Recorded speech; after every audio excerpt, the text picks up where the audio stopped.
Olá, pessoal! Nesta aula, iniciaremos o enfrentamento da prova testemunhal. Eu dividi em três partes. Nessa parte, veremos considerações gerais, características do testemunho, classificação e atributos das testemunhas, falso testemunho e efeitos no processo penal, advertência e questionamento do juiz quanto ao atributo da testemunha, as suas características, sua relação com o acusado, com a vítima e qual a consequência disso também para o processo penal. Quantidade de testemunhas no procedimento ordinário, sumário, sumaríssimo, no júri.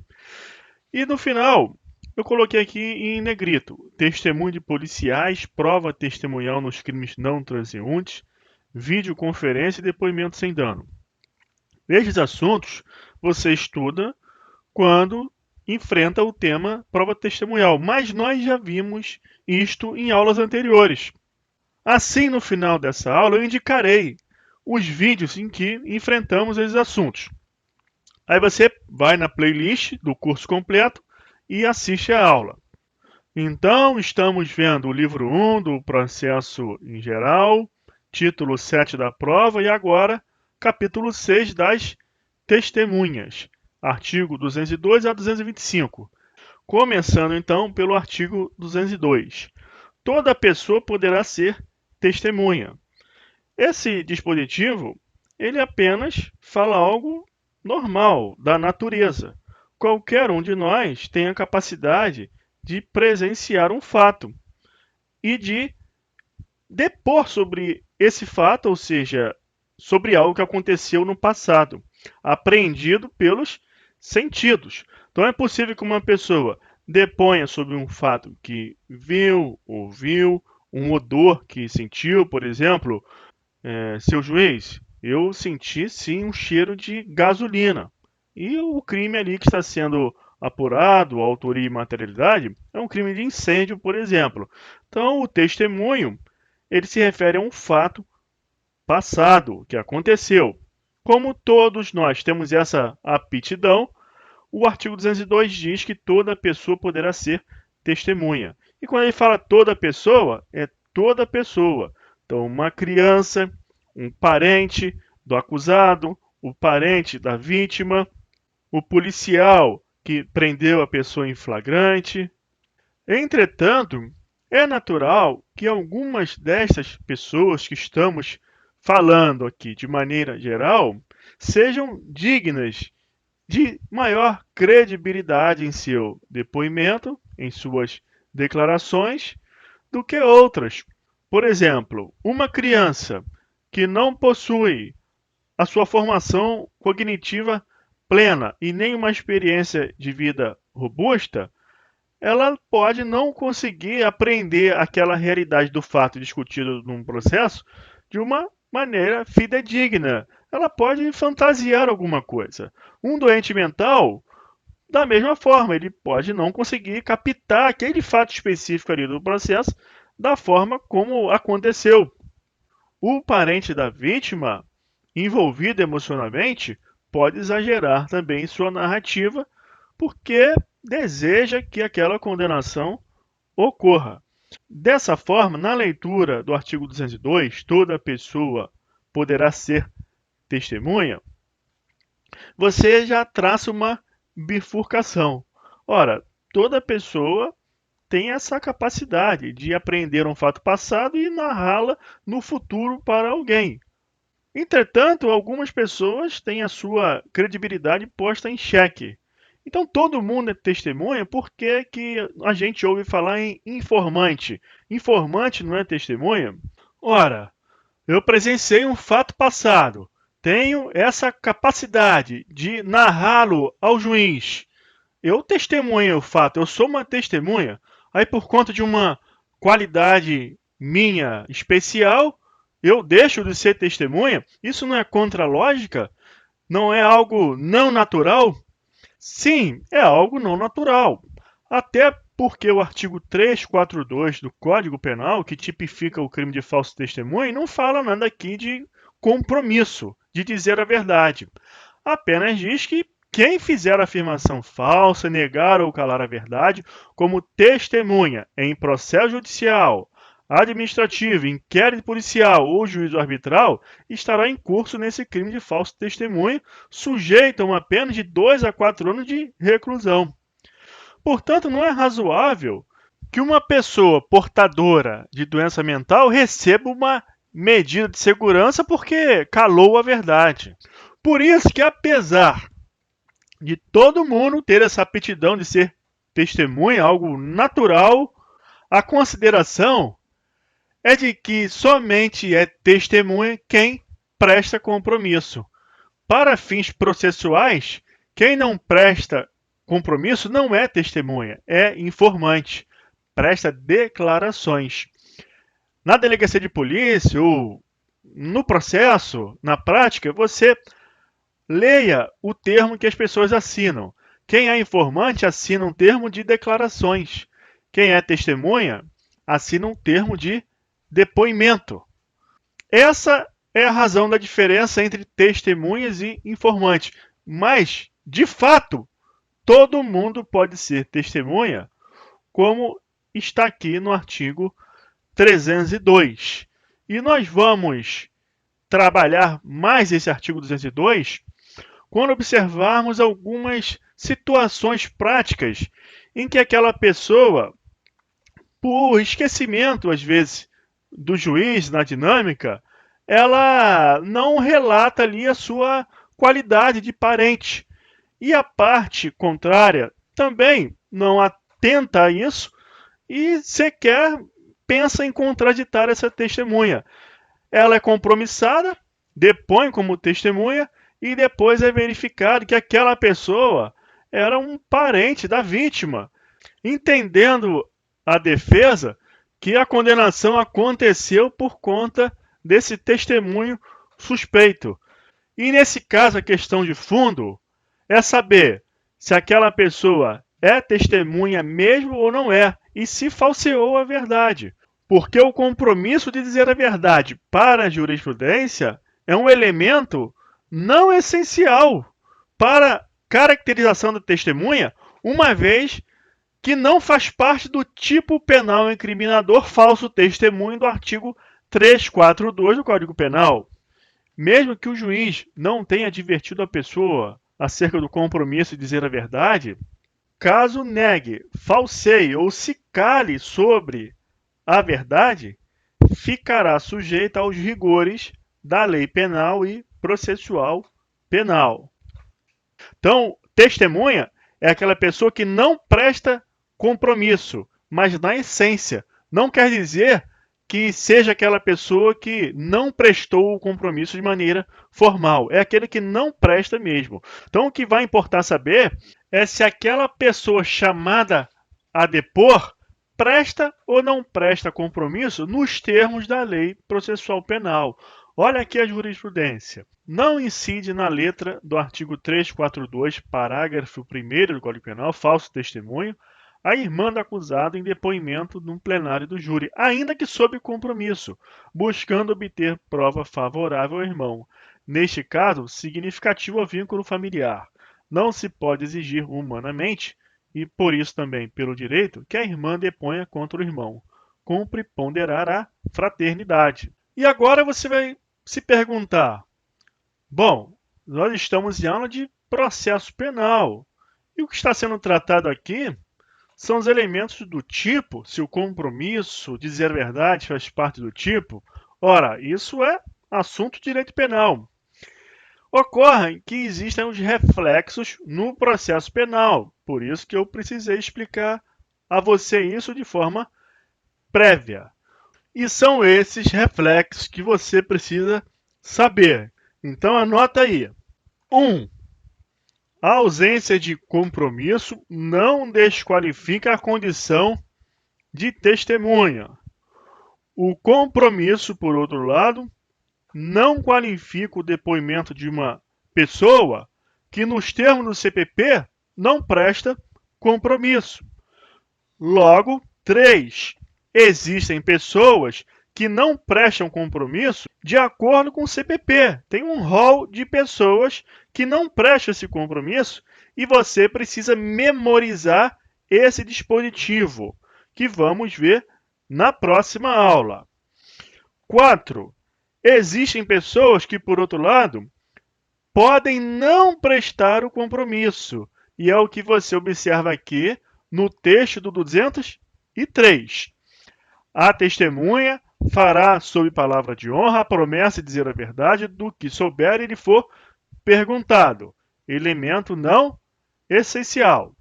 2. Devendo declarar seu nome, sua idade, seu estado, sua residência, sua profissão, lugar onde exerce sua atividade, se é parente e em que grau de alguma das partes, ou quais suas relações com qualquer delas.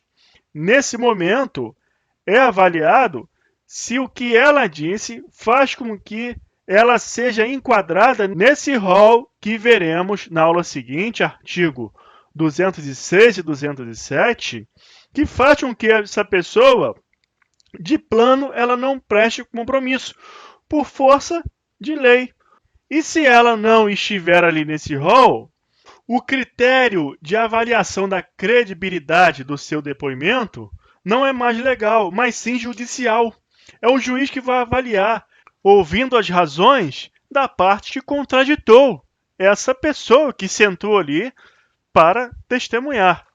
Portanto, 5. Se existe uma cláusula aberta aqui no 203 quanto à suspeição da testemunha, dependendo de avaliação judicial, por óbvio que a contradita tem que ser feita antes que ela inicie o seu depoimento.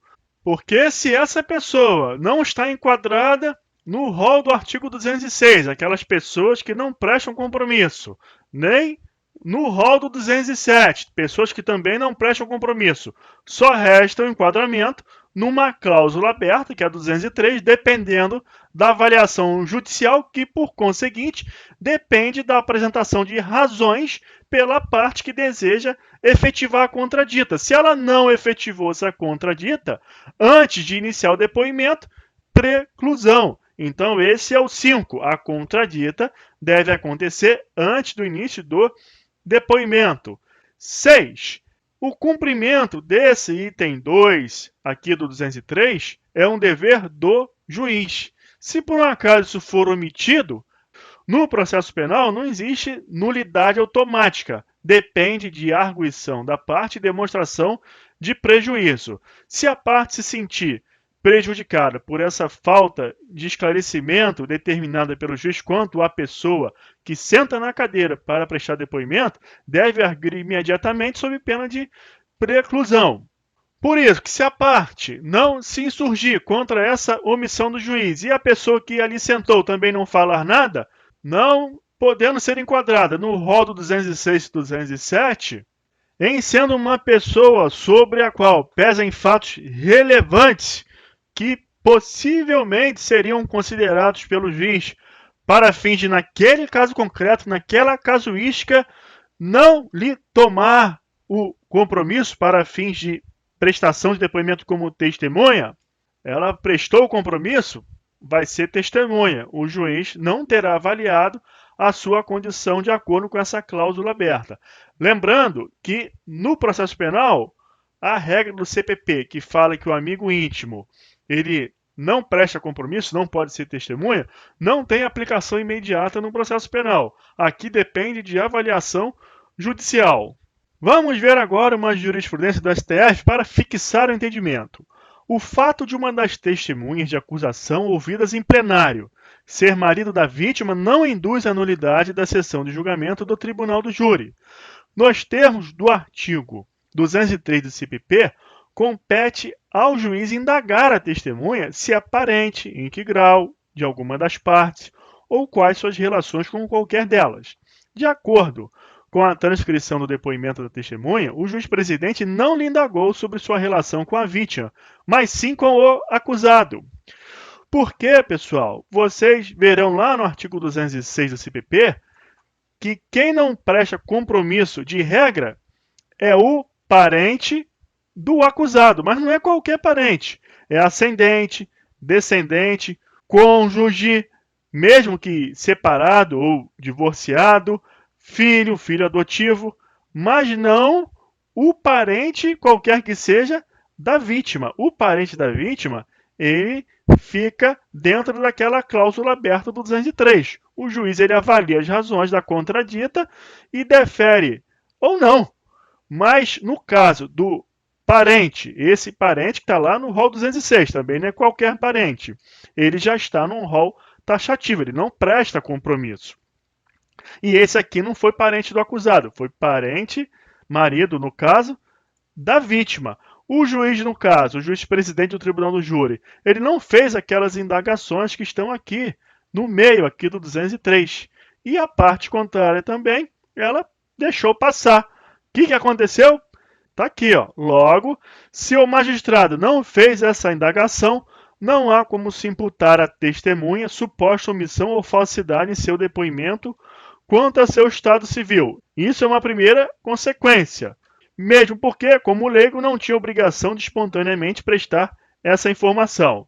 Nesse diapasão, não se trata de depoimento comprovadamente falso a que se refere o artigo 6212 do CPP, o qual, além do mais, pressupõe que a prova falsa tenha sido relevante para a condenação.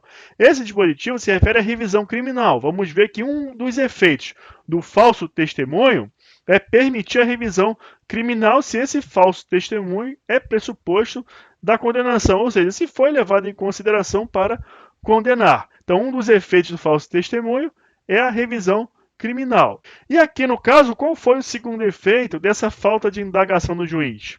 É que a parte contrária não se insurgiu contra essa omissão do juiz e não contraditou, não viu prejuízo nisso. Precluiu, quanto a essa possibilidade contradita, essa pessoa que poderia ser suspeita para testemunhar, a depender das razões levantadas pela parte que contraditasse, o juiz poderia não tomar o compromisso, não ouvir como testemunha, ouvir como informante, informar aos jurados que seria um informante. Entretanto, não houve essa insurgência da parte contrária, que precluiu do seu direito de contraditar.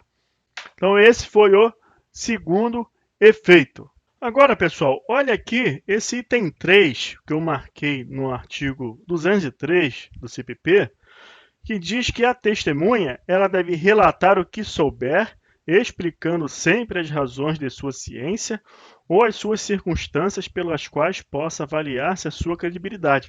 Esse item 3 aqui, que eu separei, permite considerar as características do testemunho. Característica difere de atributo, porque característica é qualquer item que permita diferenciar uma coisa de outra. E atributo é uma qualidade boa. Característica pode ser uma qualidade ruim ou uma qualidade considerada boa de alguma coisa e que a diferencie, a destaque. E atributo não, é uma qualidade boa. Olha aqui as características que podemos extrair do testemunho. Um testemunho, ele deve ser objetivo, mas pode não ser. A objetividade consiste em que a testemunha ela deve depor, ou seja, dar o seu testemunho, sem tecer avaliações pessoais ou sem fugir ao tema do que está sendo discutido ali. A testemunha, para narrar um fato que viu, deve prescindir de externar durante o depoimento as suas impressões pessoais do que ela acha acerca da criminalidade ou da justiça, no caso, em análise. Isso quem vai verificar é o juiz. Ela tem que se ater aos fatos. O testemunho também, ele tem a característica boa de ser retrospectivo. O testemunho não é evidente, não narra fatos futuros. O testemunho também tem que ser oral. É comum, principalmente em ação penal privada, quando tem aquele acusado que não tem vivência em processo penal, porque quando é pessoa que já tem um histórico na seara criminal, ele sabe como funciona tudo. Mas quando a pessoa não sabe, é comum, no momento de verificar as testemunhas, de testemunhas não quererem aparecer no dia, ter receio, ficarem constrangidas, E o acusado, ele chega todo feliz e diz que, olha, a testemunha ela não quer vir, a fulana não se sente confortável, mas ela falou para não se preocupar, que ela vai mandar tudo por escrito. Até reconhece firma. Não pode ser, a testemunha tem que comparecer perante a autoridade policial, a autoridade judiciária e prestar o seu depoimento para que o juiz a avalie à luz da imediatidade da colheita da prova, avaliando o grau de credibilidade que deve ser conferido ao seu depoimento. Também para que lhe seja possível esclarecer o seu depoimento e responder às perguntas feitas pelas partes. O testemunho também tem a característica da literalidade.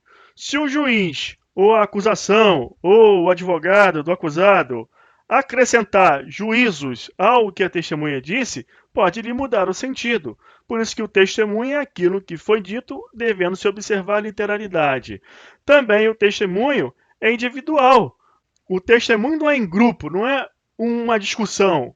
A testemunha, ela depõe sobre um fato passado, que viu, ouviu, sentiu, e não aquilo que ela lapidou conversando com uma outra possível testemunha e cuja conclusão entregará ao juiz ou autoridade policial como o depoimento. Então, o testemunho é individual.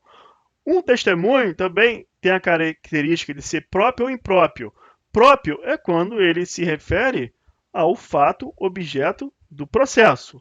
Impróprio é quando ele é inadequado, ele não se refere àquele fato do processo, ou então ele se refere a um fato que está ligado àquela situação principal discutida, mas não é aquilo que interessa.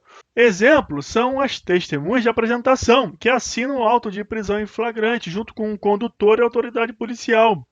Porque existem casos, e são inúmeros, que o policial prende o sujeito em flagrante, conduz até a autoridade policial para a lavratura do auto, mas não tinha nenhuma testemunha ocular.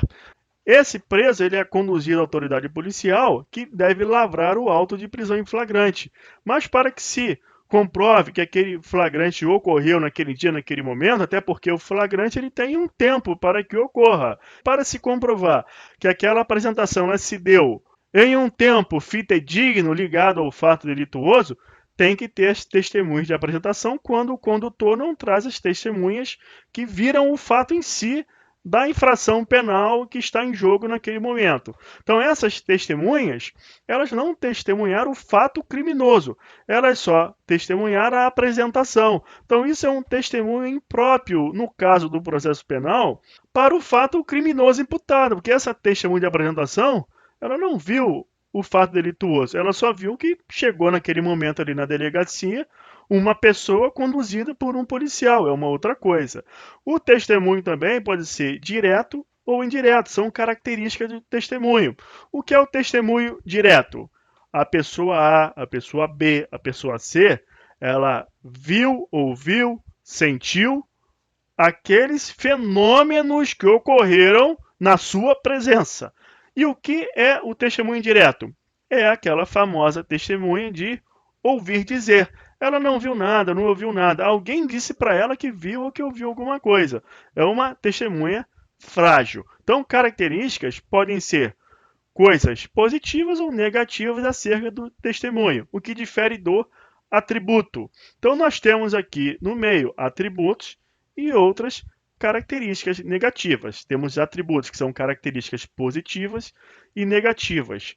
Eu coloquei aqui um mnemônico, orolípide, mas você pode inventar o seu. Se isso te ajudar, você guarda esse mnemônico. Eu coloquei esse asterisco aqui para que você atente que o mudo preste o seu depoimento por escrito, excepcionando essa característica do testemunho, que é a oralidade. E também para que você atente que existem algumas pessoas que podem optar pelo depoimento escrito em razão de prerrogativa relacionada ao cargo que exerce. Veremos em aula futura esse dispositivo que traz esse rol de pessoas e você terá que memorizar. Agora, jurisprudência do STJ. Eu indiquei aqui latrocínio para você comparar depois com essa jurisprudência que trata do júri. Assim, a condenação do acusado deve ser condicionada à produção de prova mínima judicializada. na qual tenha sido garantido o devido processo legal, com o contraditório e ampla defesa, emergindo do caderno probatório juízo de certeza produzido por testemunho direto e não pelo testemunho indireto, que não trazem nenhum juízo de certeza. Aqui se referindo ao testemunho direto e indireto, característica positiva, que é o direto, e negativa, que é o indireto. A testemunha de ouvir dizer, que tece testemunho indireto, não traz juízo de certeza, então não serve como supedâneo para condenar ninguém por um crime, por exemplo, de latrocínio, não está sujeito a júri. Agora vamos ver aqui outra jurisprudência, uma que trata da primeira fase do júri e outra que trata da segunda fase do júri, e você faz o comparativo. Muito embora a análise aprofundada dos elementos probatórios seja feita somente pelo Tribunal Popular, não se pode admitir em um Estado democrático de direito a pronúncia baseada exclusivamente em testemunho indireto, por ouvir dizer, como prova idônea de per si para submeter alguém a julgamento pelo Tribunal Popular. Imagina, submeter alguém ao Tribunal Popular que não precisa fundamentar as suas decisões, julga por convicção íntima e uma testemunha de ouvir dizer.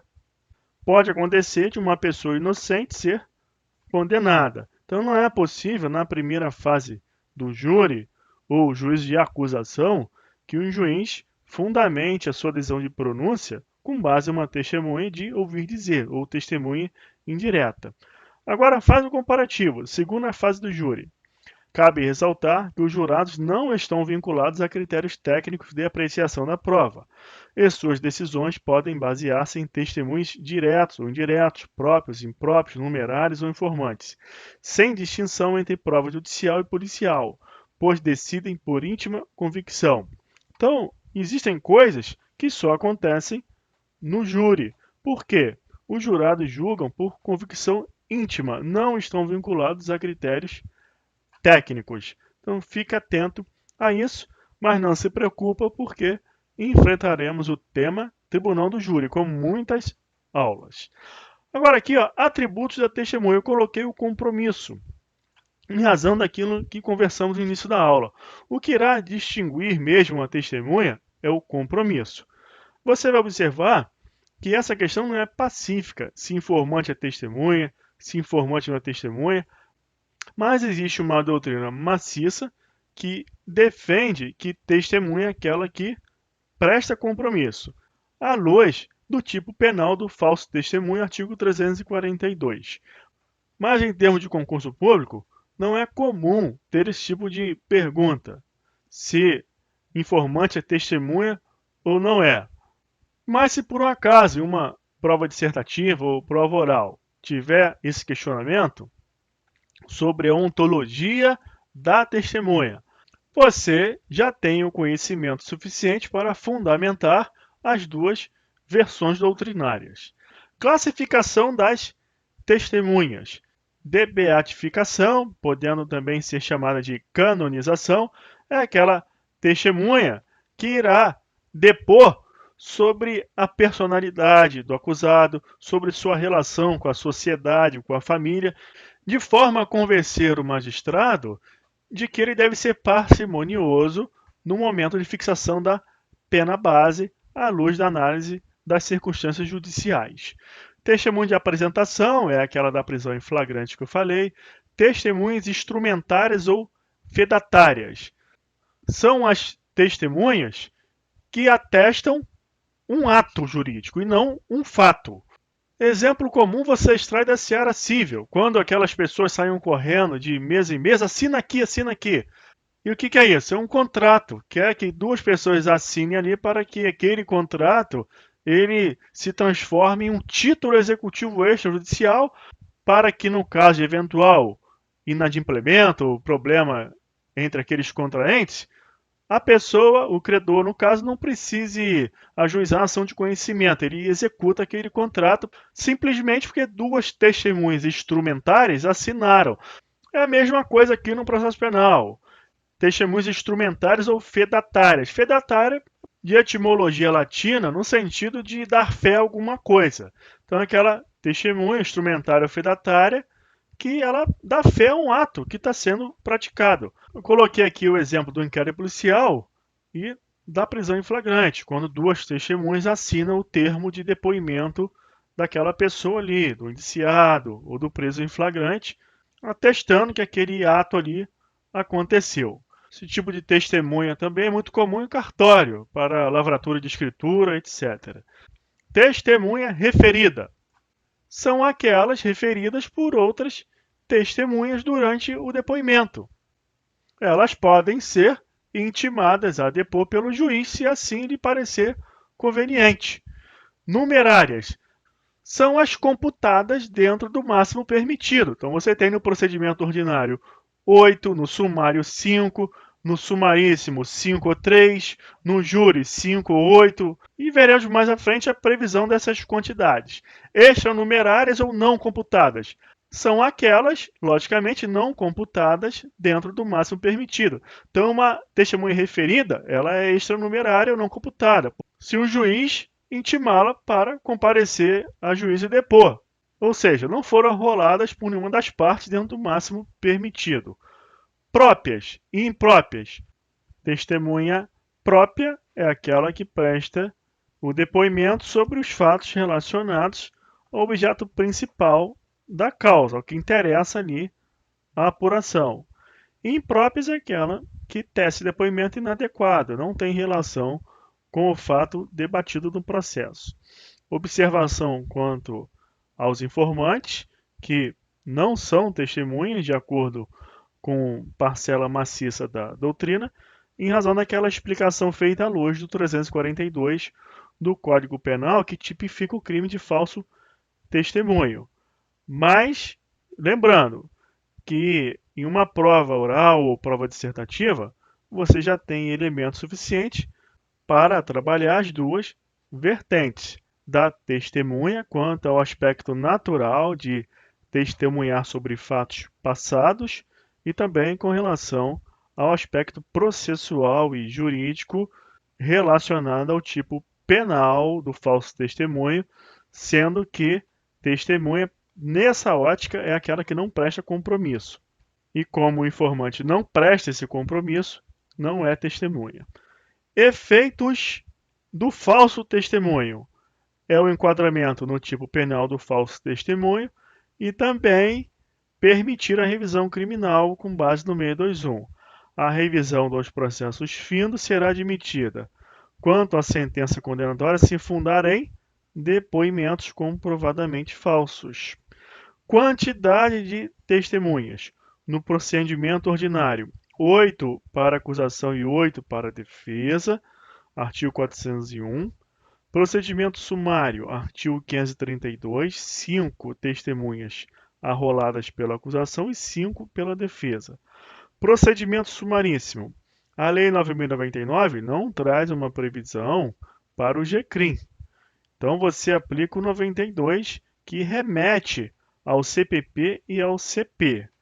Já o artigo 538 do CPP dispõe que aqueles casos originários do GCRIM que são remetidos para a vara criminal, estudaremos isso nas aulas de procedimento, eles estão submetidos ao procedimento sumário, que tem uma previsão, por conseguinte, de 5 testemunhas para cada parte. Então você faz essa interpretação e aplica também para o GCRIM o quantitativo de 5 testemunhas. Isso tem previsão aqui no TJRJ, no enunciado 61. Em se tratando de contravenção, as partes poderão rolar até 3 testemunhas. Em se tratando de crime, o número admitido é de 5 testemunhas. Também o manual dos juizados especiais do CNJ faz essa mesma abordagem. Eu deixei o link na descrição do vídeo, você consegue acessar esse manual. Como a lei não estabelece o número de testemunhas, aplicam-se subsidiariamente as disposições do CPP, artigo 92, ou seja, 5 para os casos de processo crime e 3 para os casos de contravenção. O FONAG, que é o Fórum Nacional dos Juizados Especiais, tinha enunciado criminal, que era o 28, que trazia esse mesmo texto aqui, mas ele foi cancelado, mas continua a aplicação desse quantitativo que está mencionado aqui. Tribunal do Júri tem 2 fases. Na fase do juízo da acusação, que é aquela fase da pronúncia, você aplica o mesmo quantitativo previsto para o procedimento ordinário, que são 8 testemunhas para cada parte, acusação e defesa, na forma do 406, parágrafos 2º e 3º. Entretanto, na segunda fase do júri, que é o juízo da causa, você aplica um quantitativo de 5 à luz da regra específica do 422. Essa jurisprudência do STJ faz referência ao quantitativo de testemunhas por fato e não por processo. A jurisprudência deste STJ sedimentou-se no sentido de que se admite a indicação para cada fato criminoso imputado na denúncia de 8 testemunhas, tanto pela defesa quanto pela acusação, podendo o magistrado, respeitando os princípios da proporcionalidade e da razoabilidade, limitar esse número. Por fim, eu trouxe aquela lista de aulas dos assuntos que eu falei que fazem parte desse tema, prova testemunhal, mas já foram trabalhados em aulas anteriores. Com relação ao testemunho de policiais, essa possibilidade e também a fundamentação do STJ para admitir a antecipação desse testemunho em razão do decurso do tempo. Aula 70. Prova testemunhal nos crimes não transeuntes. Aula 73. Videoconferência, aula 75 e 76. Em 2008, uma lei alterou o artigo 217, que vamos estudar ainda nesse assunto testemunha nas aulas seguintes, prevendo a possibilidade de que a testemunha seja ouvida por videoconferência. E tudo que nós falamos sobre videoconferência está nessa aula aqui, quando tratamos do interrogatório do acusado. Depoimento sem dano para crianças e adolescentes, falamos na aula 78. Então é isso, pessoal. Ficamos por aqui. Essa é a primeira parte da aula sobre prova testemunhal. Vamos seguir em frente. Até lá. Um abraço.